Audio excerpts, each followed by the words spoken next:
¿Alguien más?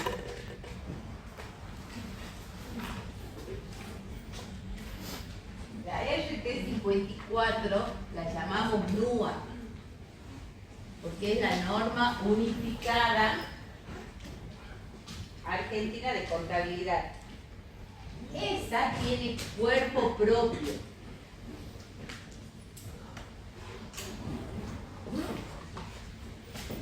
¿Qué es que tiene cuerpo propio? Que ahí se dan conceptos que nos sirven para toda la vida. Todo lo que aparece después es para modificar.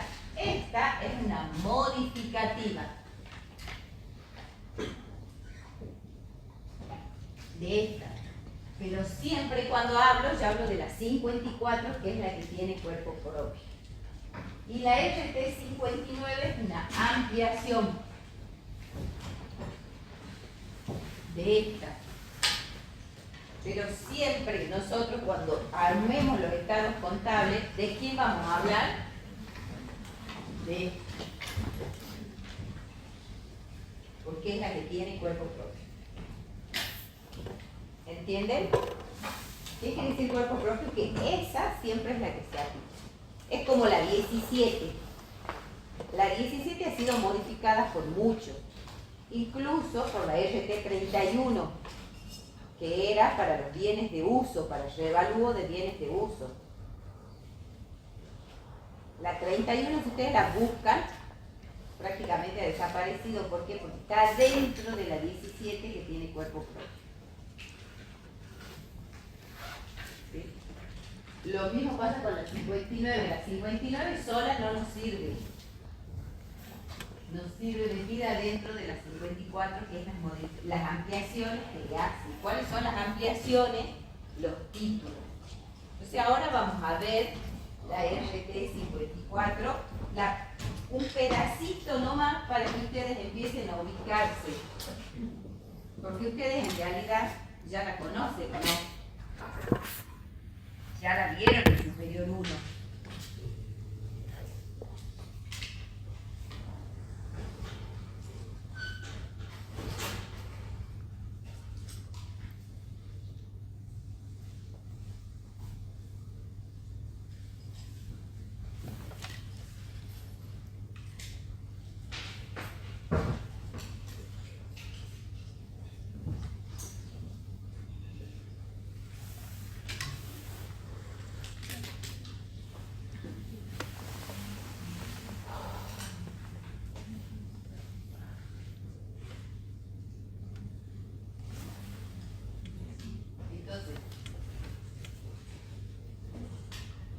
Les iba diciendo, la RT54 es la norma unificada argentina de contabilidad.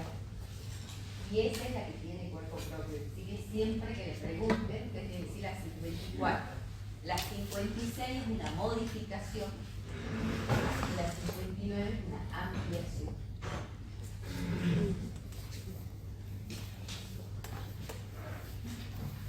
Ellas han sido emitidas por las PAPSE. ¿Qué era la PAPSE? Federación Argentina de Consejos Profesionales de Ciencias Económicas, ¿sí? De la República Argentina, y está conformado por los 24 presidentes de los consejos o colegios de cada provincia. Ellos tienen la parte de elaboración de las normas y aprobación. Dice, una de las incumbencias, recuerden que yo les hablé del perfil profesional que van a tener ustedes, porque ustedes se sentaron acá no para aprobar materias. No, olvídense, no es para aprobar las materias, es para que el día de mañana ustedes desempeñen una actividad específica, que ¿cuál es?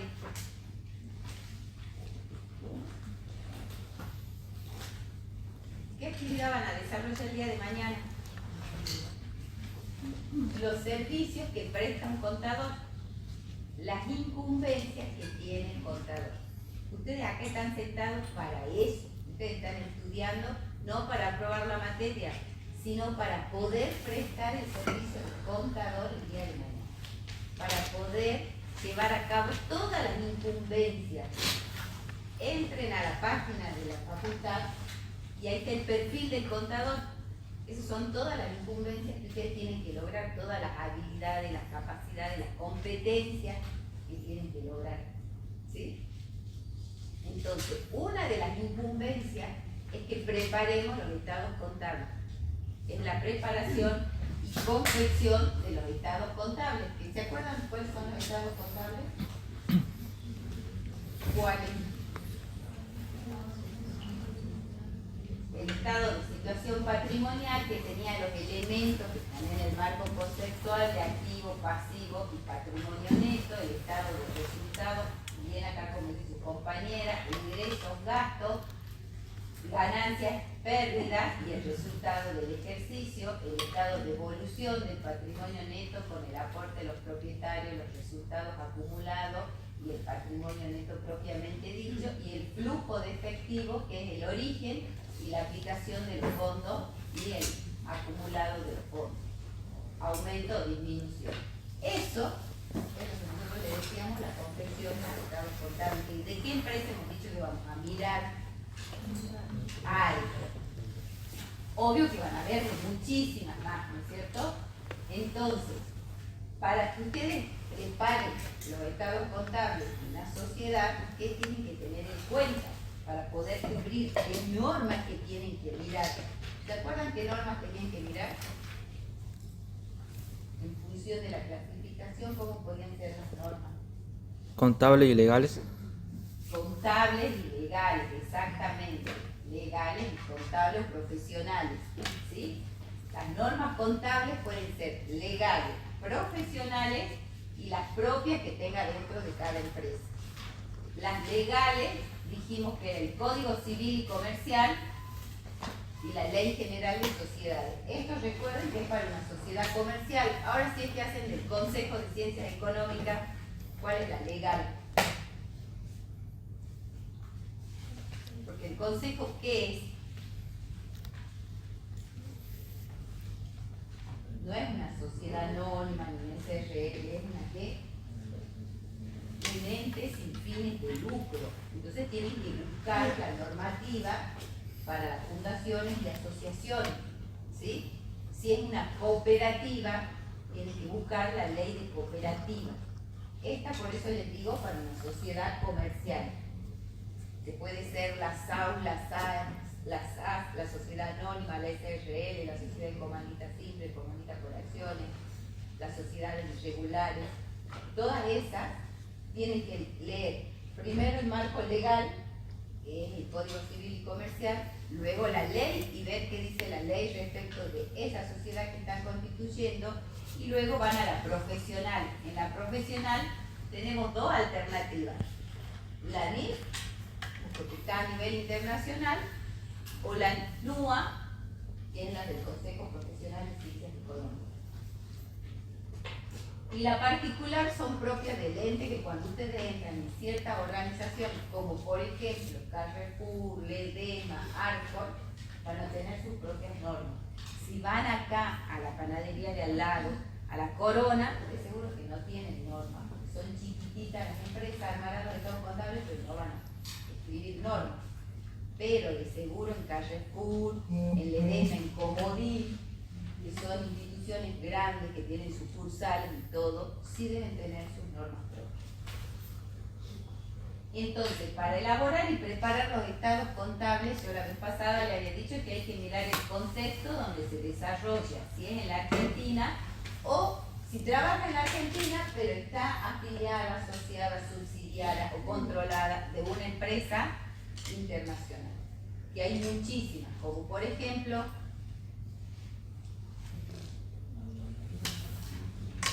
Arcor está a nivel internacional, exactamente. ¿Quién más? Ledesma, Carrefour, ¿sí? Son todas empresas que operan con las NIF.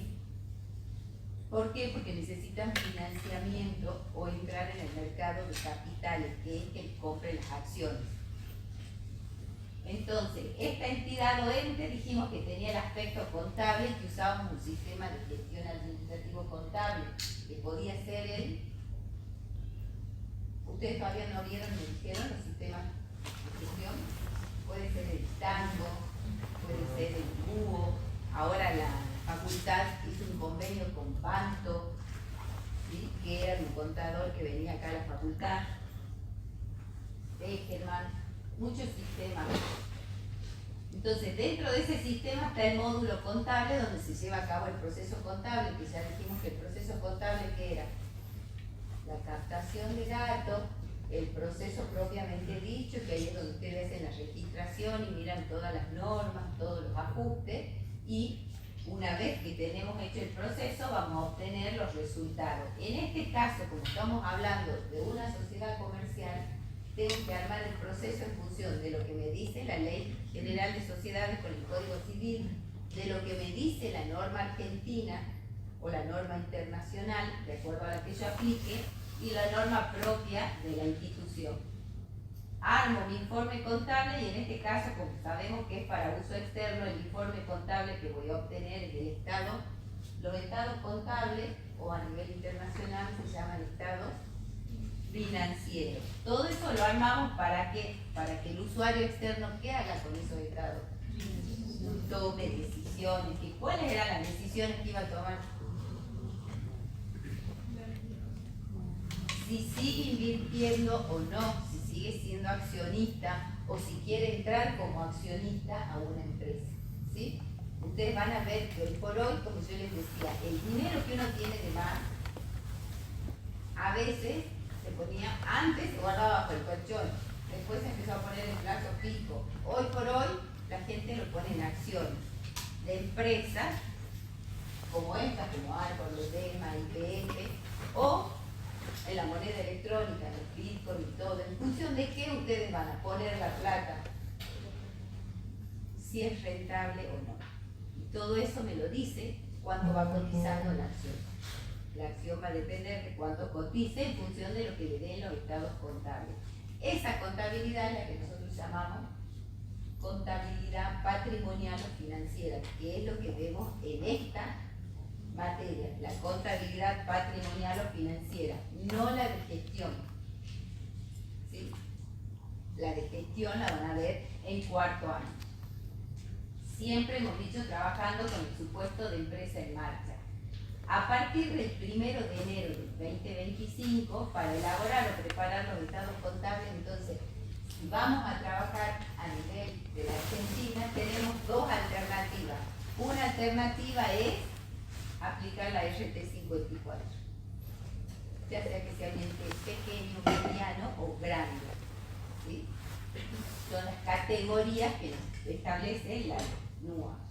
O la norma internacional, si trabajamos con algunas empresas, o si elegimos, queremos que nuestras acciones empiecen a cotizar, podemos operar con NIF o NIF para pymes. ¿Se acuerdan que yo le había comentado la vez pasada que si bien ellos eran nacionales, como querían un préstamo de otro país, tuvieron que aplicar NIF para pymes? Entonces, este pequeño, mediano del resto puede aplicar la norma argentina o puede aplicar las NIF. Aplicar las NIF es un costo alto.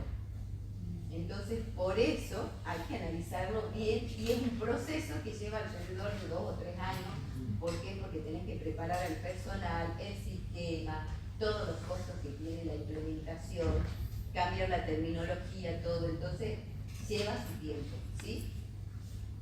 Hoy en Jujuy, ¿quién conocen así que opere con NIF? Que sea de acá, de Jujuy. Muchos de los contadores que salen de acá van a trabajar a esas empresas. Las empresas mineras. Las empresas mineras. ¿Por qué las empresas mineras aplican NIF si son de acá, de la Argentina, de Jujuy? Están radicadas en Jujuy. Porque los inversores actuales y los potenciales son del extranjero. Entonces tienen que aplicar NIF. ¿Sí? Entonces, la estructura de la RT54, segunda parte, porque la primera parte, vieron que como es una resolución, toda resolución, ¿qué tiene al principio? La introducción, el objetivo, el alcance. No, toda resolución, esa es la segunda parte, está bien. La primera parte de toda resolución tiene los vistos, considerando y resuelto. ¿Tiene la NU ahí? Ábranla. Vean que la primera hojita dice al principio visto, considerando y resuelve. Esa es la primera parte. Por eso no la pongo. La segunda parte viene como dice su compañero, con la introducción, que la introducción va a poner el objetivo, los alcances, y ahí va a determinar si la entidad es pequeña, mediana o del resto. ¿Sí? Da características para poder clasificarla en alguna de esas tres categorías. ¿Para qué necesitamos clasificar esas categorías? Para ver si aplico la simplificación que establece la norma. La RT 54 viene acá, dice, ¿qué es lo que tenés que aplicar? Antes se acuerdan que teníamos tres alternativas, teníamos la 17, la 41, la 42. Ahora ya está todo en la 54. La 54 tiene simplificaciones. ¿Qué simplificaciones? Que dice, para los entes pequeños o medianos, no aplique tal cosa. ¿Sí? Son unas dispensas.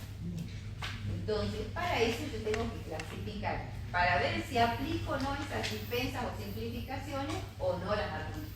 Como por ejemplo, segregar los componentes financieros del juicio. ¿Sí?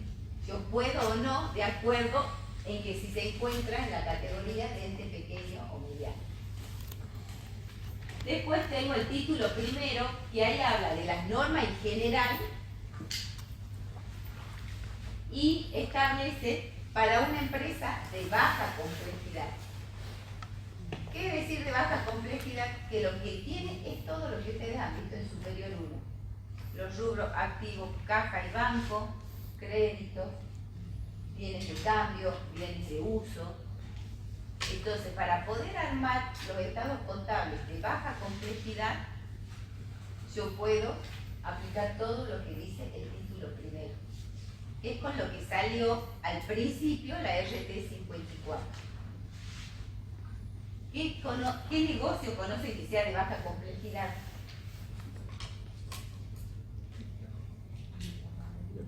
La panadería, el kiosco, hay que ver si confecciona los estados contables. Recuerden, las empresas pueden ser unipersonales o sociedades.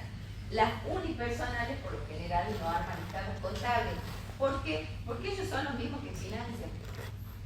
Ellos son los mismos que ponen la plata y no les interesa resguardar su patrimonio. En cambio, los que tienen sociedades, y por eso ustedes cuando vayan a comprar algo, pidan el ticket y fíjense lo que dice arriba. Hay uno que deben haber ido a comprar siempre. Si están sentados acá, tienen que haber ido a comprar alguna vez en su vida, haber pasado por ahí. Las librerías, la librería El Campeón, la librería Sur Express, todas estas son empresas de baja complejidad. ¿Por qué? Porque los rubros que aplican, si llegamos a confeccionar los estados contables, son los clásicos. Caja y banco, créditos por venta, bienes de cambio, bienes de uso, pasivos con deudas comerciales, con deudas financieras, ¿sí? Con previsionales y laborales. Entonces eso es lo que le dicen baja complejidad. Puede haber una empresa grande que tenga baja complejidad. ¿Qué quiere decir? Que eso solo aplique esos rubros. Ya empieza a tener más complejidad cuando van a ver lo que vemos en Superior 2, cuando aplican BPP, compran acciones en empresas de forma permanente. El de baja complejidad compra acciones o invierte en activos financieros y cambia en el acto. En cambio, en mayor complejidad es que ya invierte para siempre. Entonces mide sus acciones en forma permanente al BPP, que es un tema que vamos a ver. Invierte en instrumentos financieros derivados, que es otro tema que vamos a ver acá. ¿Sí? Entonces, alta complejidad es que ya tiene temas con mayor grado de trabajo o esfuerzo. El título segundo ya son las normas particulares que aborda mayor complejidad. Instrumentos financieros derivados, operaciones de cobertura son de mayor complejidad. El BPP es de mayor complejidad y esto es el título segundo. Que desde el capítulo 7 hasta el 9 de las MIF. El título 3 es normas específicas. Ahí aborda temas específicos como qué actividad agropecuaria, son específicos. Dice que van a sacar ahora la de la actividad minera también. Entonces son para actividades específicas. ¿Sí?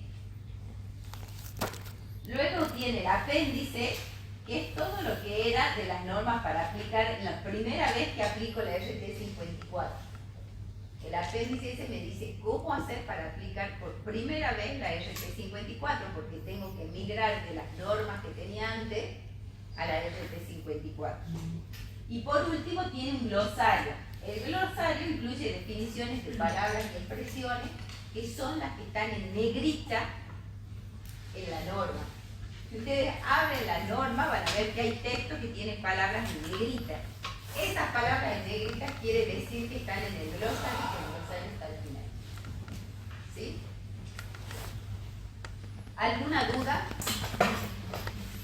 Entonces, esta es la estructura de la norma. Si nosotros le pedimos la estructura, es que ustedes nos expliquen esto básicamente. Puede ser que también adentro de cada uno pongan los capítulos y las secciones. ¿Sí? Para Hernán Tassinelli, la forma en que nos representa la estructura de la NUA es esta. ¿Por qué se las pongo? Porque él a veces pone dibujitos que por ahí puede ser que nos haga recordar más. En el práctico, que ustedes van a tener que hacer el práctico 2, le van a poner de otra manera como lo representa el profe Donalde a la estructura. Pero básicamente tiene estos nombres. La introducción, título 1, 2 y 3, que tienen que saber de qué es el título 1, 2 y 3, el apéndice A y el glosario.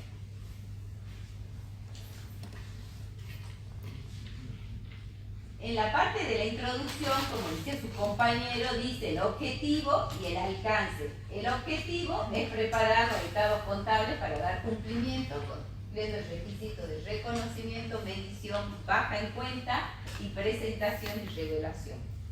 Y en el alcance dice a quiénes se aplica y ahí establece en el párrafo 5 y 7 qué es una entidad pequeña, qué es una entidad mediana, y lo que queda es el resto.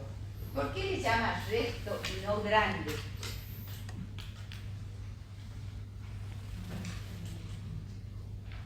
¿Por qué será que llamamos empresas de resto y no grande?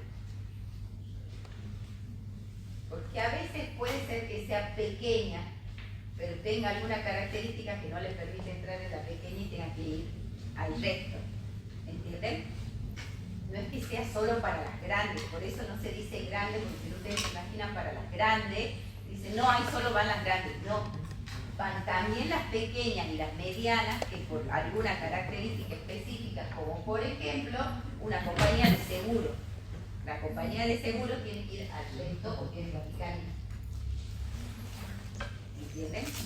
Si es Carrefour, que tiene sucursal y suponiendo que aplique norma argentina, tendría que aplicar del resto porque la controlada aplica del resto. Entonces, a veces podemos ser pequeñas, pero ser controladas por alguna controladora que aplique del resto y entonces ya nos obliga a aplicar del resto.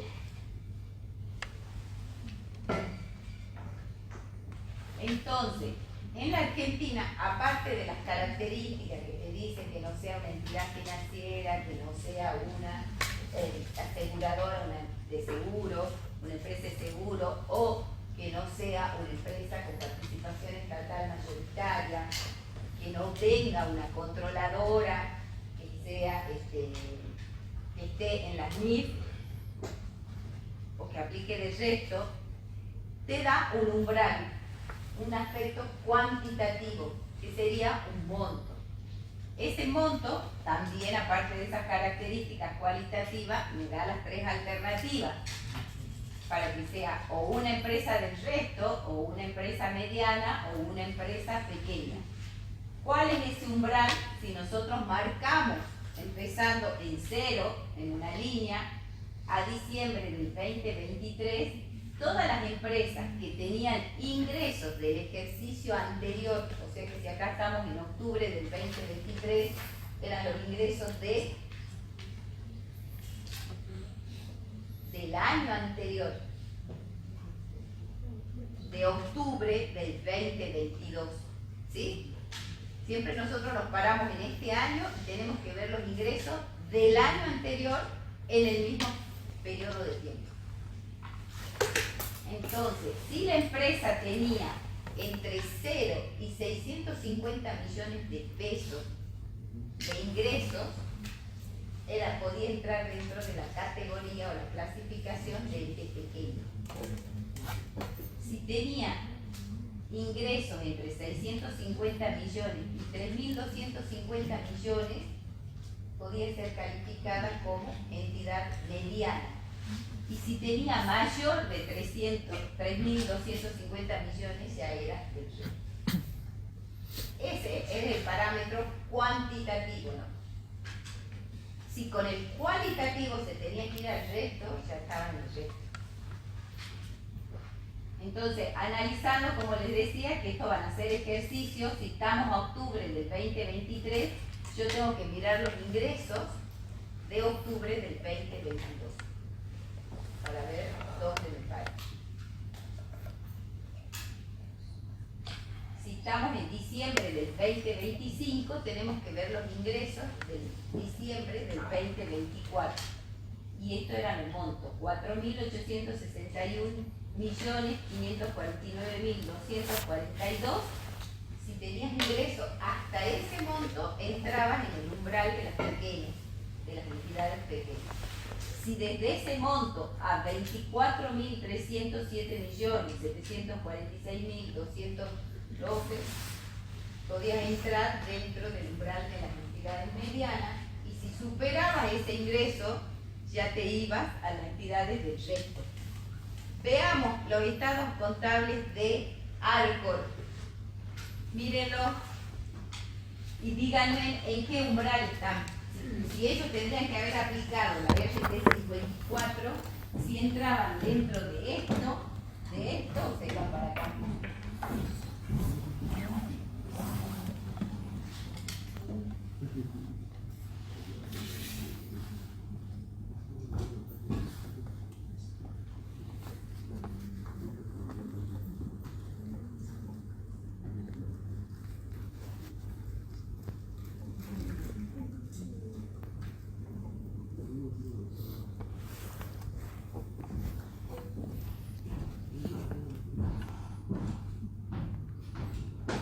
¿Qué dicen?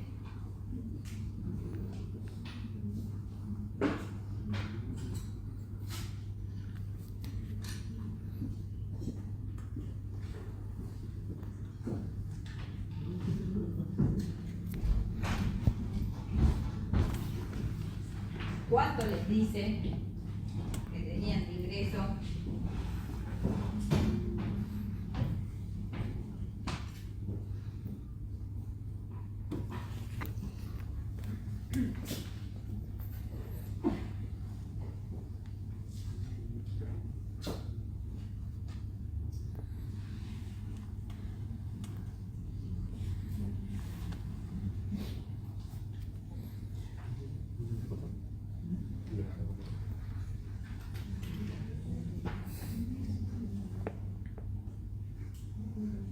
¿Cuánto les dio? ¿Le tiene?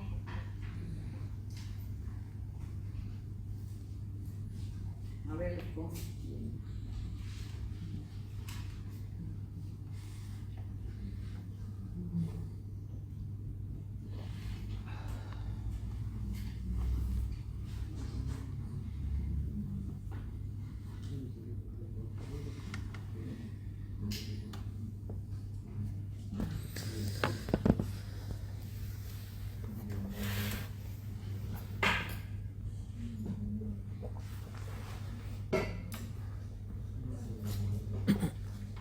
¿cuánto dice que tiene de ingresos?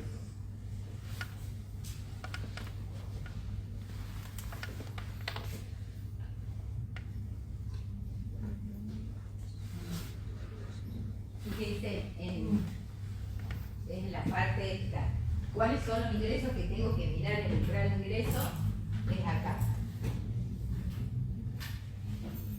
¿Sí? Y dice la norma, míralo, no es 1.388.294, sino me dice acá valores expresados en millones de pesos argentinos. Entonces sería más de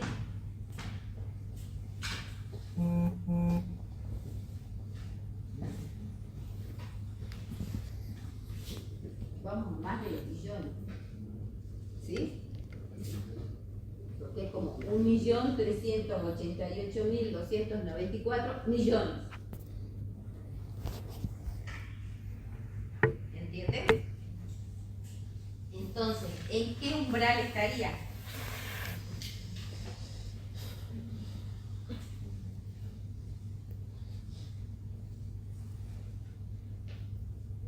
En el de medianas, pequeñas o del resto.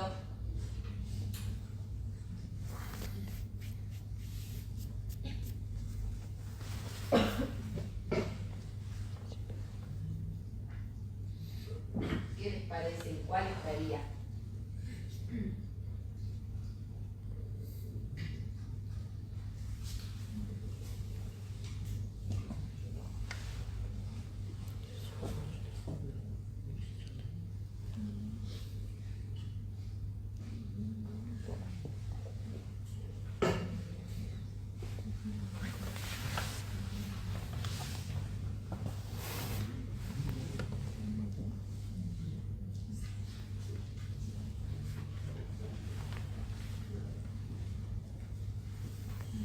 A su juicio, ¿en cuál estaría?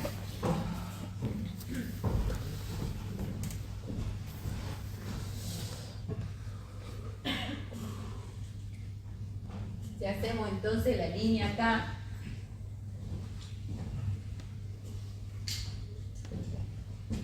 a diciembre del 2024, ¿sí? Tengo que mirar los ingresos de qué año, de diciembre del 2023. Y Arcor, a esa fecha, tiene como acá 1.388, no sé cuándo, con millones.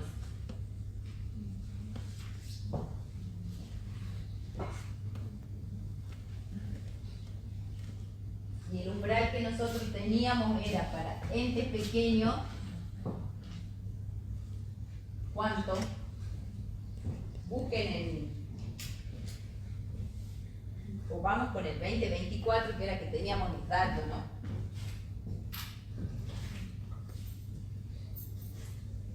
¿Cuánto decía? 1.400. ¿Cuánto lo tienen ahí? Para armar el balance del 2025, ellos van a mirar los ingresos del 2024. Y los ingresos del 2024, ¿cuánto dice? 1.000.000. ¿Cuánto se acuerdan? Ay, sí, 388, 290. 388, 294 millones. Y de acuerdo a la norma argentina me dice que para ente pequeño, a diciembre del 2024 es lo que facture 4.800, ¿cuánto? 61. 4.861 millones.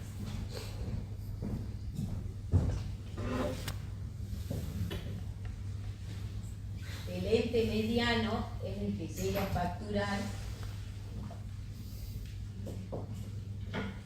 llega a tener ingresos por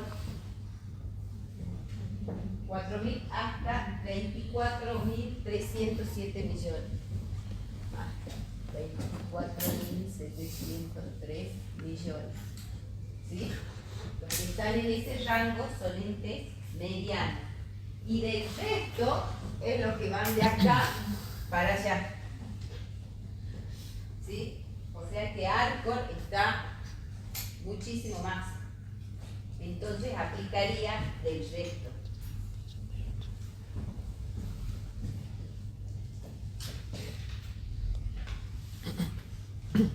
¿Sí? ¿Alguna duda de eso? Lo que tienen que tener en cuenta, que es lo que pide la norma, es esto de analizar la baja complejidad, y yo les dije que eso vieron en contabilidad superior 1, que es lo que va dentro del título 1 de la NUA. ¿Sí? Entonces, si armamos un eje de coordenadas, donde acá ponemos el umbral, pesos, vamos a decir que podemos tener hasta acá ente pequeño, hasta acá ente mediano y hasta acá el resto. ¿Sí? Después el título 2, dijimos que el título 2 era mayor complejidad o alta complejidad, que eso lo van a ver ahora en contabilidad superior 2, como por ejemplo instrumentos financieros derivados, BPP. ¿Sí? Y el título tercero, ¿de quién era el título tercero? Para temas especiales, como por ejemplo actividad agropecuaria, que eso van a ver en contabilidad superior 2. Entonces, si nosotros analizamos la panadería La Corona, ¿dónde se podría encontrar la panadería La Corona con sus temas para armar los estados contables?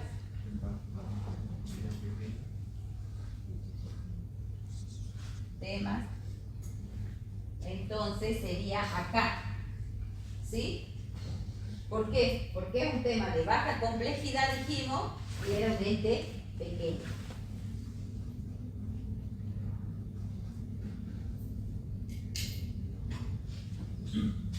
¿Alguna otra empresa? A ver que ustedes me digan.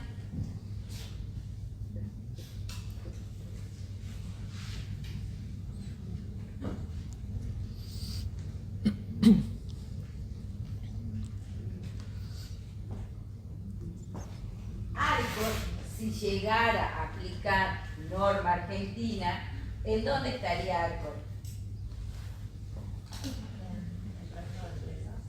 Dijimos, en el resto de empresas iba a tener temas de baja complejidad, porque va a tener caja, banco, bienes de cambio, bienes de uso. Va a tener temas de alta complejidad, porque de seguro tiene BPP, tiene instrumentos financieros derivados. Y si llegara a tener actividad agropecuaria, va a tener estos temas. ¿Sí? Por lo general, acá, por ejemplo, a todos los que son agricultores, vieron los que cosechan, lo que ponen o soja, o ahora acá se pone mucho tabaco, frutilla. Si ustedes conocen a algunos empresarios que tienen ese tipo de actividad y ustedes van a trabajar ahí, lo más probable es que esté dentro de este rango y que aplique esto.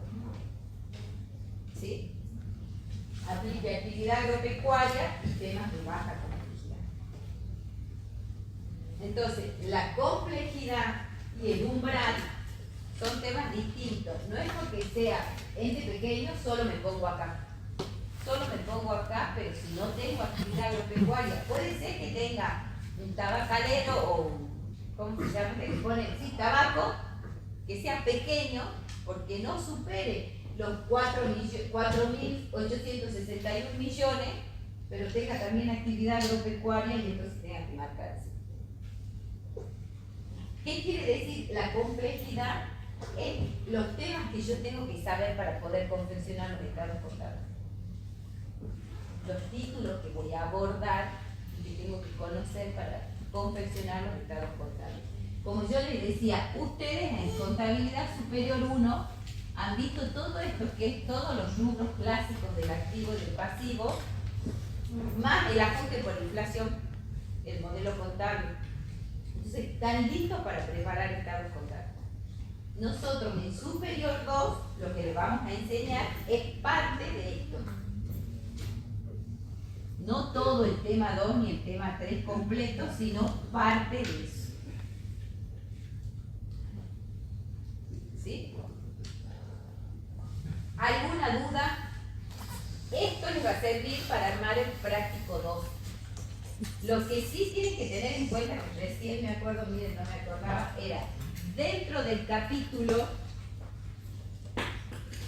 3 y el capítulo 2 necesitan conocer el capítulo 3 y el capítulo 4, la definición de activo. Traigan aprendido, leído y mirado qué es un activo según la RT Argentina, o sea, según la... Escribí bien para que quede claro. Activo, pasivo. La definición según la RT 16, la RT 54 y la NIF, que es el marco conceptual.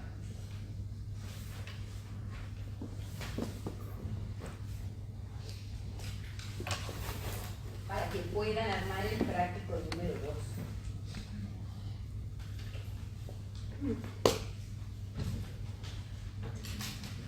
¿Alguna duda hasta acá? Porque ahora vamos a ver otro tema que se llama los ingresos de actividades ordinarias.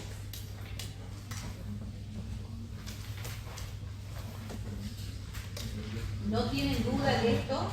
Seguimos con el otro tema. ¿Sí? ¿Quieren salir a descansar 5 minutos? ¿Sí? Bueno, van a descansar 5 minutos y yo voy poniendo para el otro tema. Esta página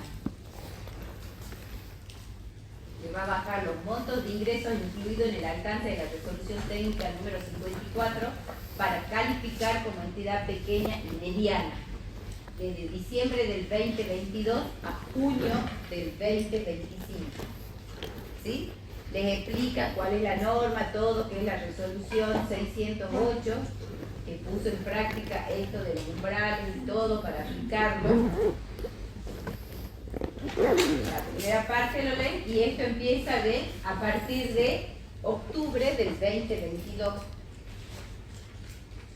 O sea que los ingresos, yo cuando arme los balances de octubre del 2023, tenía que mirar octubre del 2022 y decir si facturaban hasta 650 millones, podías entrar dentro de los entes pequeños, si facturabas más de 3.250, entrabas en el ente del resto. Entre el medio de los dos era ente mediano. La aplicación de la NUA, de la RT 54, podía ser anticipada a partir del 1 de enero del 2023. ¿Qué quiere decir? Que cualquier empresa que quisiera empezar a aplicar, la podía empezar a aplicar a partir del 1 de enero del 2023. Después se fueron a obligatorias cuando salió la primera vez era obligatorio al 1 de enero del 2024. Lo fueron prorrogando a julio del 2024 y Neuquén y Tucumán quedaron como obligatorios, o sea que Neuquén y Tucumán ya la está aplicando en sus cierres de ahora de junio del 2024 como obligatorio. Jujuy, la FAPSE, Cava y el resto como Córdoba, Santiago del Estero, San Luis, Mendoza, aplican a partir del 1 de enero del 2025. ¿sí? De forma obligatoria. Entonces los balances cerrados el 31 de diciembre del 2025 ya tienen que ser aplicados por NUA. Yo estoy haciendo un diplomado y casi todavía no hay empresas que hayan aplicado.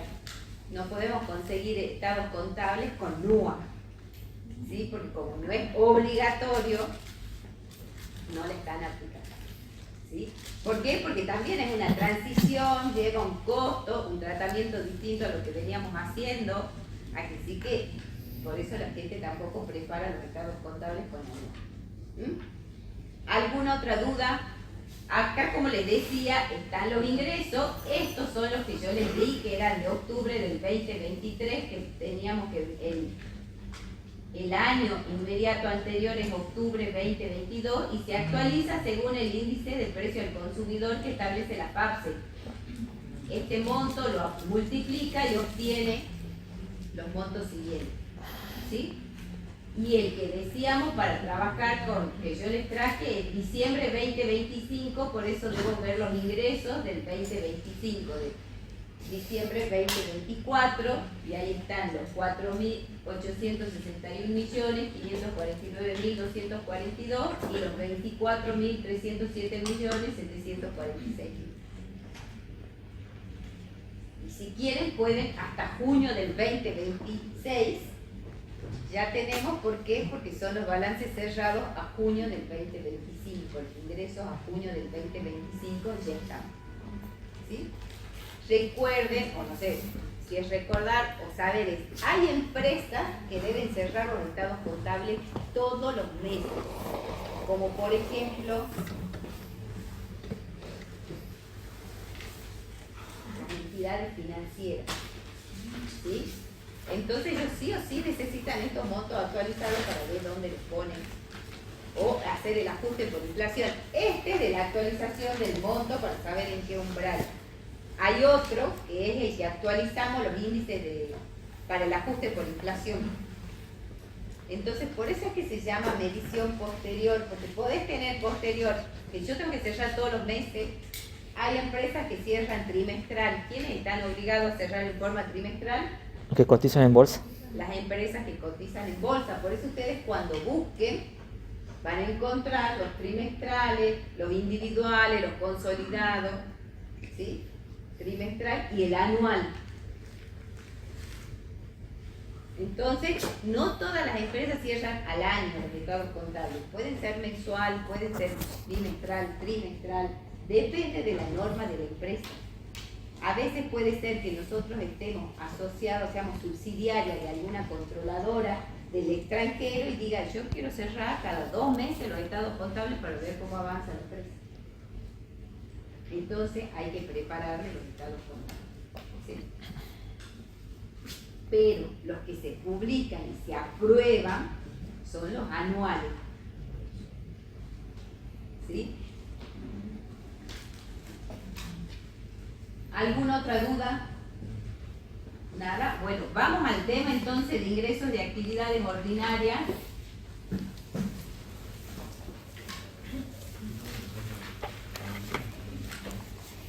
En este caso vamos a tener los ingresos de actividades ordinarias, vamos a tener la RT 54 y la NIF 15. ¿Sí?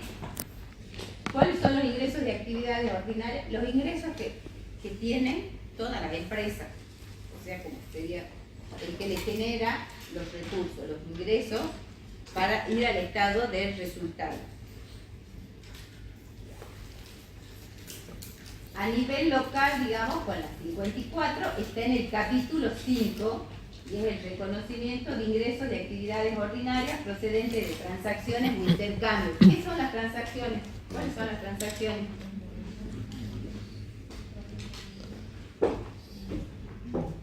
¿Cuál sería cuando dice de las transacciones?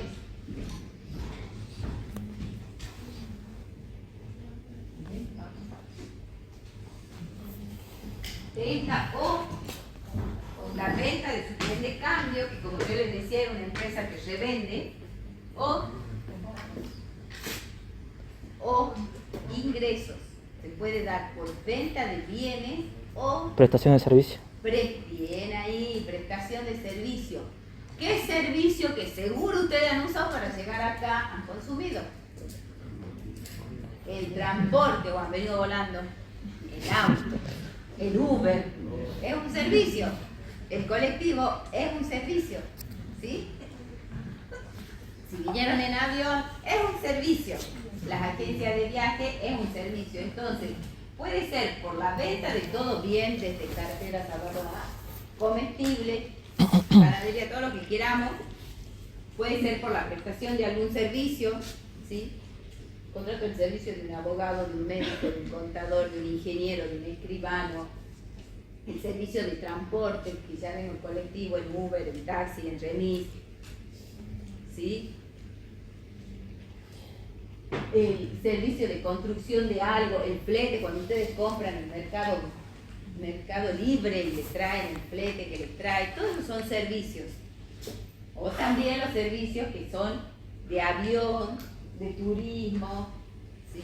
De que se van a algún lado, el servicio de hotelería, todos esos son servicios. Entonces son todos esos tipos de ingresos.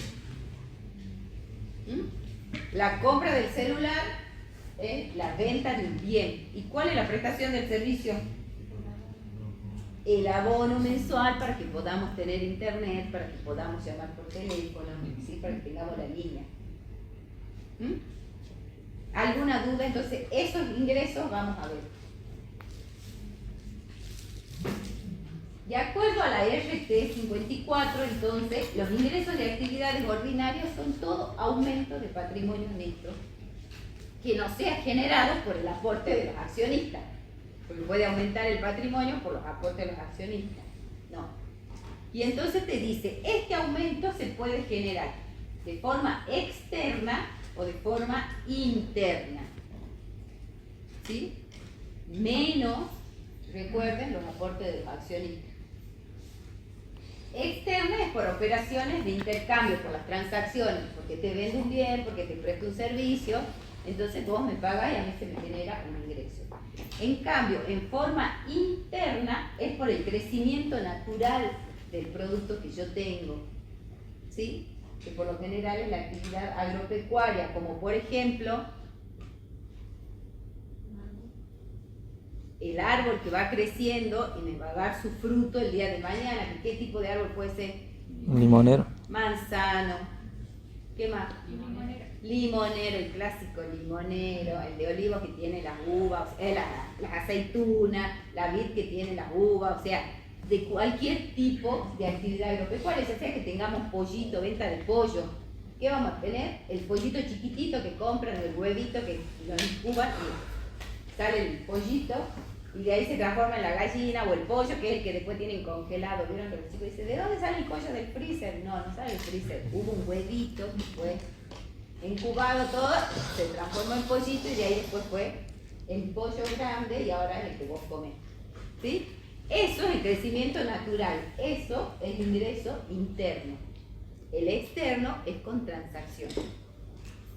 Entonces la norma me dice, para ese tipo de actividades vos tenés también la de intermediación. La de intermediación, ¿cuál es? El principal o comitente o mandante de la entidad encarga a un tercero, un intermediario, que realice actividades de servicios comerciales por su cuenta, en general el principal. Que es como, por ejemplo, las compañías de teléfono buscan a comitentes o a otros, a consignatarios, para que les vendan sus productos. O la Coca-Cola, que te deja en consignación los envases de gaseosa, toda la gaseosa, y vos después les pagas una vez que venden. ¿Sí? Hay muchos que tienen ese servicio. Entonces, cuando se da esto, el principal es el responsable ante el cliente por la venta del bien y la prestación del servicio o la construcción de un activo. Asume el riesgo del inventario y tiene la capacidad para determinar el precio al cual está dispuesto a vender el bien o prestar el servicio. Clásicamente también es cuando uno compra, por ejemplo, el lavarropa en Frávega y te dicen, si se rompe o algo tiene garantía de 2 años y el servicio técnico no me lo da Frávega, sino que él contrata a algún técnico y todo lo que compramos en Frávega o lavarropa tenemos que ir a ese técnico. Ese técnico es el intermediario. El principal es Frávega, porque si el técnico me lo rompe o no está bueno, ¿quién me lo cambia a mí el lavarropa? Frávega. ¿Entienden? Lo mismo con los celulares. Claro, compramos el celular en Claro, en Personal, qué sé yo. Le dicen, te pagas el abono para tener el seguro, si se te rompe, pierde. Bueno, si llega a pasar algo, me mandan al servicio técnico. El servicio técnico no son empleados de Claro o de Personal, sino que son independientes, y Claro y Personal les paga ese servicio. Si el teléfono tiene algún desperfecto o algo, el que me tiene que reponer es Claro o Personal. Y el que define cuánto sale el precio del servicio es Claro Personal, no el del servicio técnico. Él le cobra a Claro lo que él quiere y Claro nos factura a nosotros lo que ellos consideran. ¿Sí? Entonces, esa también es una actividad que genera ingresos. El intermediario, agente, consignatario, es la entidad o persona controlada por el principal para que realice actividades o servicios comerciales por su cuenta y cuya retribución consiste en una comisión o concepto similar. En general, el intermediario no asume el riesgo vinculado con la operación. Si el celular no sirve, si el lavarropa no sirve, él no te da uno nuevo. El que te lo da es Claro o Frávega. Después dice, ¿cuáles son las transacciones de intercambio? Como decíamos, la venta de bienes o servicios, como por ejemplo ropa, calzado, cuaderno, librería. La prestación de servicios, como la prestación de reparación, la prestación de transporte, la prestación de medicina, de algún ingeniero. La construcción y fabricación de desarrollos de activos, como por ejemplo algún sistema que yo necesito dentro de mi empresa, me lo desarrollan, o las actividades de intermediación, que es la que dijimos recién, donde el técnico se encarga de repararme, pero el principal es el encargado de hacerse cargo. Esas son las que le llaman transacciones o operaciones de intercambio.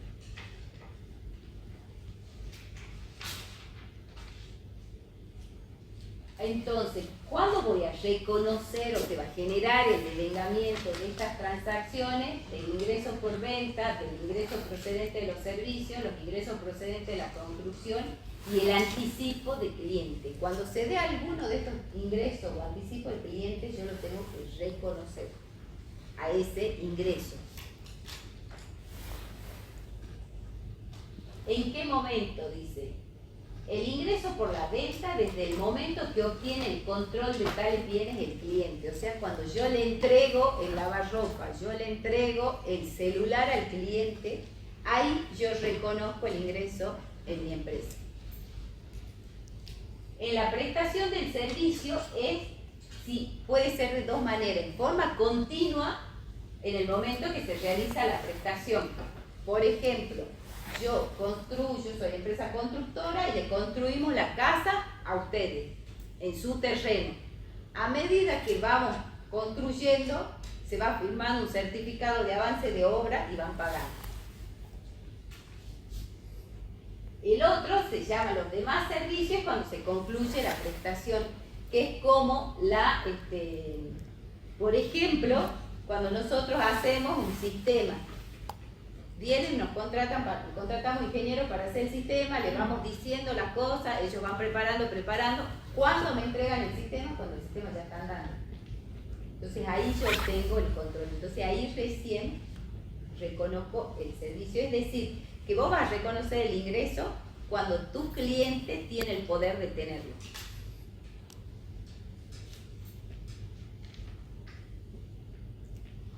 En la construcción dijimos en el momento en que el cliente de la venta del bien es temposo. ¿Conocen la venta en pozo o no? ¿Saben qué es la venta en pozo? La venta en pozo es que, por ejemplo, una empresa constructora, ¿qué empresa constructora de Jujuy conocen? Villanueva. Villanueva, ¿sí? O Valerza, que es lo mismo. Sí, que está construyendo y que nos ofrece a todo y que compren, que van a ser inversores y van a tener después su habitación acá, qué sé yo. El Amerian, está construyendo el Amerian. Si nosotros vamos a invertir ahí, ponemos hoy dinero, pero no disponemos del hotel todavía, de la habitación. Tenemos que esperar que se termine. Eso es la venta en pozo. Entonces, ¿cuándo voy a reconocer el ingreso? Cuando el cliente ya tenga a su disposición ese servicio, esa habitación. ¿Por qué? Porque de por medio puede pasar cualquier cosa y no se puede terminar. Es que la construcción se hace en terreno del que está construyendo. Eso se llama en pozo. Ellos tienen un terreno, acá a la vuelta, no sé si vieron el de la Avenida del Pingüino al frente. Estaban construyendo un edificio. Te decían que vos compré tu futuro edificio, qué sé yo, eso quedó parado ahí. Hubo un problema, no sé con quién, y quedó parado. Eso se llama venta en pozo. ¿Por qué? Porque vos todavía no tenés nada y recién lo van a empezar a construir. Distinto es que él haya terminado de construir el edificio y ya te vende el departamento. Entonces vos vas a comprar el departamento. El precio, por supuesto, que es totalmente distinto. No sé si sale la mitad o un menor porcentaje de lo que vale en pozo allá terminado. La diferencia es que vos en uno ya tenés la garantía que sí o sí lo tenés y lo compras y lo adquirís y es tuyo, y la otra es que tenés que esperar con la suerte de que la empresa lo termine, no se funda, no se quiebre o haya algún problema legal de por medio que haga que pague. Entonces, cuando la venta es en pozo, recién cuando el otro tenga, el cliente tenga el bien a disposición, ahí reconozco el ingreso. En el resto de los casos, a medida que se va realizando la construcción. Es, por ejemplo, yo tengo un terreno y le pido a la empresa Villanueva que me construya en mi terreno. Cada clavo que vaya poniendo, cada cemento, ya me queda a mí en el terreno. Si llega a tener algún problema, quedó ahí adentro del terreno mío, así que es mío. ¿Entienden? Entonces, esto como ya desde el primer momento está a disposición del cliente, cada vez que vos vas certificando la obra o que ahí vas reconociendo el ingreso. Y después están los anticipos que satisfagan las condiciones para que el activo o el pasivo sea dado de baja y las transacciones no den lugar a reconocimientos de ingresos de actividades ordinarias. O sea, a medida que el cliente me va anticipando, lo voy reconociendo. Cuando el cliente obtiene el control de un activo, cuando adquiere la capacidad para dirigir el uso o restringir el uso o obtener los beneficios. Es decir, cuando yo ya puedo usar mi celular, ahí ya lo tengo. Cuando puedo usar el lavarropa, cuando puedo usar la computadora, cuando puedo usar la ropa que compro, los anteojos que me compro, ¿sí? Ya tengo el control y soy dueño de hacer lo que quiera con eso. Y del servicio es la adquisición de la capacidad o aprovechar o para utilizar el servicio. Por ejemplo, el servicio de limpieza. ¿Cuándo tengo yo el control? Cuando ya me quedó limpio el lugar. ¿Sí? Cuando ya me prestaron el servicio de la luz. A medida que voy consumiendo, y ahí como es todos los días, lo cortamos cada mes. Pero termina el mes y yo ya consumí el servicio. Ahí yo ya obtuve el control. ¿Sí? Las transacciones que involucran los distintos componentes para entidades pequeñas o medianas. ¿Qué es distintos componentes? Esto del celular. Yo compro el celular, pero a su vez compro un abono. El abono es lo mismo que el celular. Uno es un bien y otro es un servicio. ¿Sí? Entonces la norma, ¿qué me dice? Si sos entidad mediana o pequeña, esta es una dispensa o simplificación de la que hablábamos que la norma usa. Si soy entidad del resto, tengo que registrar cuando se presta el servicio y cuando se paga cuando se compra el celular. En cambio, si soy entidad mediana o pequeña, me dice, no separe los ingresos de actividades ordinarias correspondientes a cada uno de dichos componentes y reconoce la totalidad del ingreso cuando se devengue el correspondiente al componente principal. Entonces hay que definir cuál es el principal de esa venta o de ese servicio y devengo todo en el momento que se da el principal. Si para mí el principal es el servicio del consumo del abono, a fin de mes recién voy a registrar la venta del celular. ¿Sí? Porque ahí se va a devengar el servicio y entonces ahí viene adosado el celular. Ahora que si yo hago conforme a las normas, cuando entrego el celular tendría que registrar uno y cuando se presta el servicio tendría que registrar el otro. El celular, por ejemplo, compramos hoy el celular, hoy es 11. Entonces tendrían que registrar la venta del celular hoy y la prestación del servicio el próximo 11 o a fin de mes, el 31 de diciembre. En cambio, si somos entidad mediana o pequeña, registramos todo cuando se da el principal, que es el abono del servicio. Entonces, cuando registro al fin de mes el abono del servicio, ahí recién registro la venta del celular. ¿Entienden? Para eso es que tenemos que categorizar o clasificar como entidad mediana, pequeña o del resto para ver qué dispensa o significación, si queremos la usamos y si no queremos no la usamos. ¿Sí? Porque no es obligatorio, eso tengan en cuenta. Las entidades pequeñas no están obligadas a aplicar toda la dispensa. Es más, no están obligadas a aplicar la RT 54. Si ellas quieren, por más que sean pequeñas, pueden aplicar la NIF o la NIF para pymes. Las entidades medianas lo mismo. Y la del resto lo mismo. Cualquier empresa de acá de la Argentina, si va a aplicar la norma argentina, está obligada la del resto en hacer del resto. Está por ley obligada, por norma. Pero optativamente las pequeñas y las medianas pueden ir con el proyecto.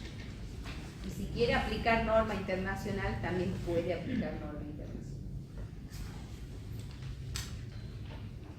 Dice, las transacciones que involucran distintos componentes. Por ejemplo, una entidad que no es pequeña ni mediana vende una computadora personal junto con una garantía extendida mediante la cual se compromete a prestar el servicio de reparaciones durante el plazo de 2 años. Incluso si el desperfecto se origina con el uso por parte del cliente. O sea, te venden la compu y te dan el servicio, la garantía de que te va a durar los 2 años esa computadora, te va a servir. Si se rompe, incluso porque vos no la sabes usar, yo te voy a pagar la reparación. Entonces, cuando registramos en junio del 2025, realizamos las ventas por 22 millones y estimamos el valor de servicio de reparación en 2.200.000. O sea, de acuerdo a las estadísticas que tiene la empresa, dice el 10% de lo que yo le vendo a la compu se les rompe, ya sea porque no la saben usar, porque viene con algún desperfecto. Entonces, ¿cómo hago para registrar esto? Contabilizo, por un lado, la entrada de dinero o el crédito que se me genera, porque me pagan con tarjeta de crédito, con banco, qué sé yo, los 22 millones. Por el otro lado, la venta de 17.800.000, que es de la computadora, y los 2.200.000 la prestación del servicio. ¿Sí?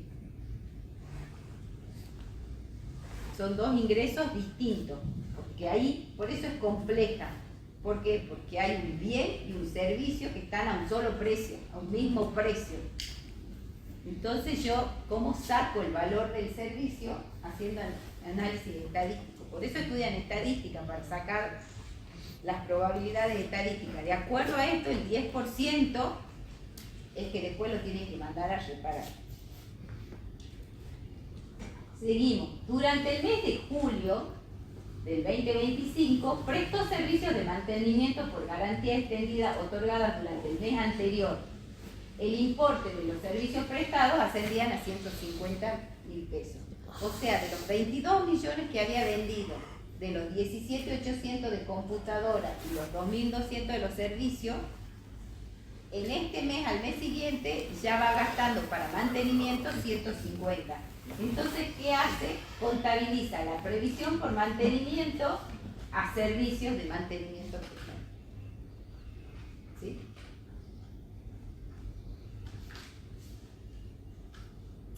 ¿Alguna duda?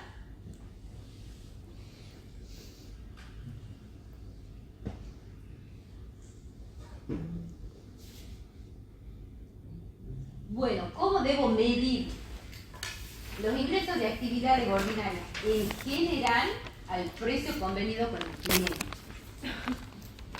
No es ni el costo de adquisición, ni el BPP, ni el costo de reposición, nada. Es al precio convenido. ¿Sí? Con el cliente. Del activo debo reconocer en los créditos por venta o el derecho de facturación al cliente, y del pasivo el anticipo del cliente dado de baja. ¿Sí? ¿Qué voy a excluir? Las sumas cobradas o a cobrar por cuenta de terceros, como por ejemplo el débito que se me genera por el IVA crédito fiscal, IVA débito fiscal. ¿Sí? Todo lo que yo cobré y que era para otro, lo tengo que excluir. En los ingresos de actividades de servicio, por prestación continua o contratación de contrato, también el precio convenido con su cliente, y también puede ser en función del grado de avance o cumplimiento. Y en las actividades de intermediación tenemos el importe equivalente a la comisión, porque yo le pago una comisión a ese que me está vendiendo, o los conceptos similares convenidos con su cliente. Por ejemplo, el que le repara los celulares o la computadora, yo le pago o una comisión o pago de acuerdo a la cantidad de equipos que él repara. Fijamos un precio por cada equipo y le vamos pagando. La medición de grado de avance o cumplimiento. Para la medición de grado de avance o cumplimiento hay dos métodos. Uno es el método de producción y otro es el método de recursos. El método de producción, es decir, reconozco los ingresos de actividades ordinarias en función de la medición del valor de los bienes o servicios transferidos al cliente. En cambio, en el de los recursos, reconozco el ingreso en función del esfuerzo o recurso utilizado por la entidad. ¿Cuáles son los bienes? Por ejemplo, el estudio desempeñado, los hitos alcanzados, el tiempo transcurrido, las unidades entregadas. La más clásica de producción es de las unidades entregadas. Y la de servicio es el costo incurrido, la mano de obra, las horas de mano de obra, las horas de máquina, el tiempo transcurrido, ¿sí? Para medir en función de los recursos. Y ahora vamos según la NIF 15. ¿Alguna duda de eso? Vamos con la NIF 15. En la NIF 15,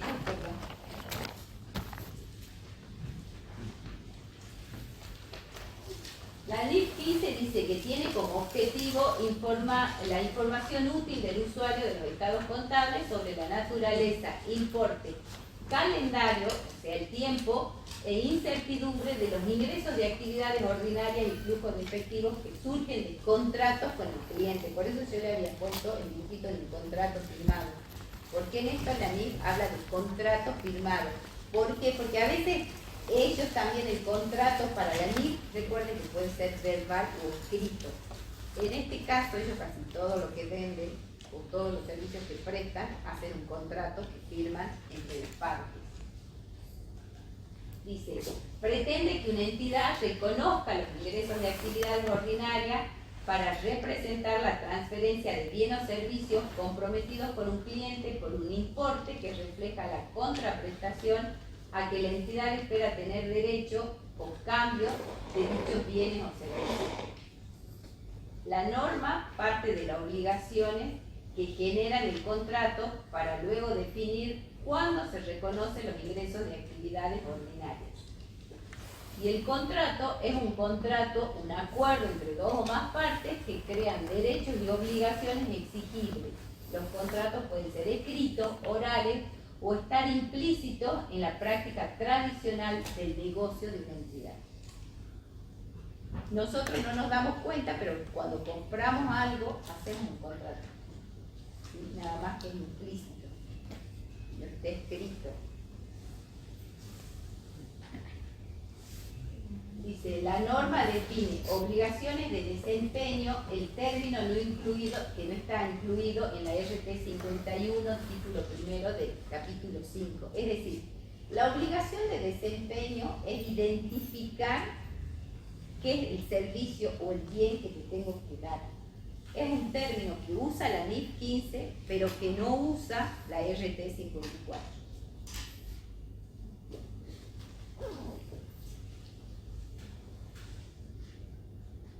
Dice, ¿qué contratos están alcanzados por las NIF 15? Una entidad aplicará NIF 15 a todo contrato con clientes. Todo lo que sea con clientes, yo tengo que tomarlo. Los contratos, acuerdo entre dos o más partes que crean derechos y obligaciones exigibles. Uno, el derecho de adquirir el bien y el otro, la obligación de pagarlo. El otro, de entregar el bien y la obligación de cobrar por ese bien entregado. El cliente, parte que ha contratado con una entidad la obtención del bien o servicio por su resultado de las actividades ordinarias de la entidad a cambio de una contraprestación. Es decir, que yo voy a adquirir el bien que me da a cambio de que yo le pague a él un cierto dinero, que es el precio pactado. La norma analizada incluye todos los contratos, excepto, ¿qué tipo de contrato? Los contratos de arrendamiento. En los contratos de arrendamiento ya voy con la NIF 16. Así que esos no están alcanzados por la NIF 15. Los contratos de seguro que van con la NIF 17. Los instrumentos financieros y otros derechos o obligaciones contractuales que van por la NIF 9, la 10, la 11, la 27 y la 28.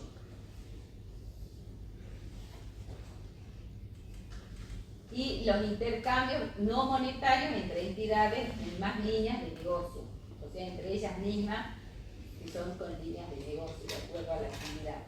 El ingreso de actividades ordinarias procedentes de contratos con clientes tiene el enfoque de análisis a partir de la definición del contrato, origen de la mayoría de las transacciones que generan ingresos por actividades ordinarias procedentes con contratos de clientes.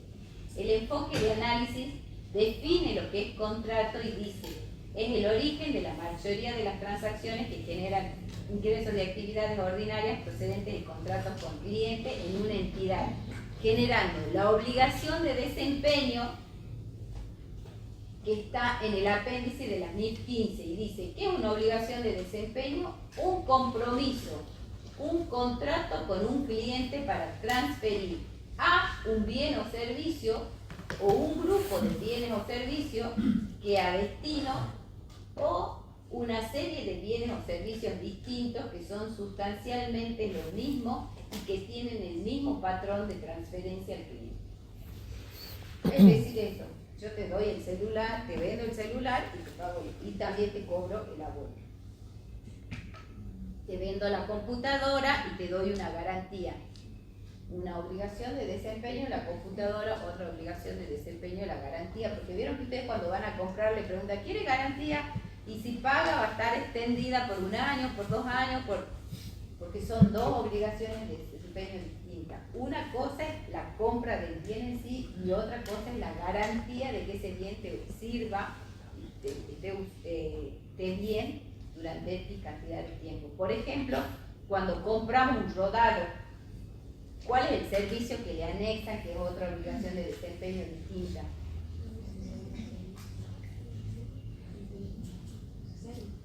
El service, muy bien. Acá dice el seguro. También a veces cuando vos vas te piden el seguro o a veces la empresa te da un seguro que tiene. ¿Sí? El otro que es que hacen todo el patentamiento. Que antes vos pagabas a un, no me acuerdo el nombre, pero tiene un nombre específico, la persona esa que se encargaba de hacerte el patentamiento. El gestor. el gestor era el encargado. ¿Vieron cuando nosotros vendemos los autos usados? Para hacer la transferencia la podemos hacer nosotros o contratamos el servicio de gestoría y él se encarga de hacer toda la transferencia. Entonces, eso te quiere decir, la obligación de desempeño es eso, que vos identifiques bien cuál es el bien o el servicio que estás prestando. ¿Para qué? Para que después lo podamos medir. El análisis de la norma parte de la obligación de la entidad y del cliente. Entonces son ambos tienen. Principios básicos. Una entidad debe reconocer estos IAO para presentar la transferencia de bienes o servicios comprometidos con el cliente por un importe que refleje la contraprestación que la entidad espera tener derecho a cambio de dicho bien o servicio. Esto es cuando la obligación de desempeño se han cumplido. Y para lograr este objetivo, la NIF establece 5 pasos. Paso número 1, identificar el contrato con el cliente. O sea, cuando hace la venta, vos tenés que identificar el contrato de ingresos de actividades ordinarias, sí o no. Identificar el segundo paso, las obligaciones de desempeño por separado dentro del contrato. Dentro de este contrato con cliente, ¿cuáles son las obligaciones de desempeño? Puede tener 1, 2, 3, varias. ¿Sí? Paso 3, determinar el precio de la transacción, o sea, cuánto cuesta, cuánto le estoy cobrando a mi cliente por cada obligación de desempeño dentro de ese contrato. Y 5, asignar el precio de la transacción entre las obligaciones, es decir, en función de cuánto vale, independientemente de cada uno de esos bienes o servicios que yo le vendo, es la asignación que le voy a hacer para registrar en mi contabilidad. Y recién voy a contabilizar el ingreso a medida que la entidad satisfaga su obligación. Entonces es muy importante que conozcan estos 5 pasos, ¿sí? ¿Alguna duda hasta acá?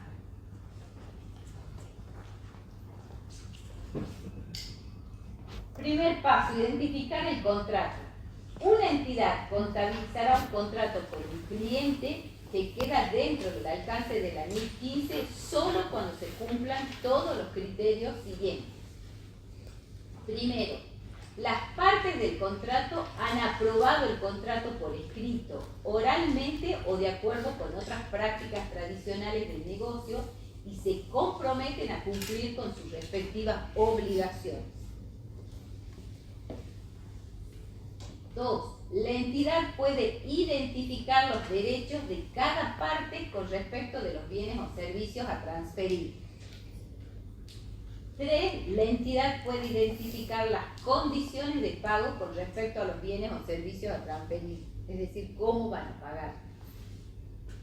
4. El contrato tiene fundamentos comerciales, es decir, se espera que el riesgo, calendario e importe de los flujos de efectivo futuros de la entidad cambien como resultado del contrato.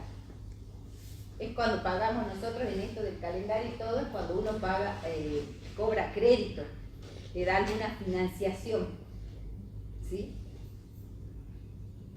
Y por último, es probable que la entidad recaude la contraprestación a la que tendrá derecho a cambio del bien o servicio a transferir al cliente. Un ejemplo, para que les quede más claro.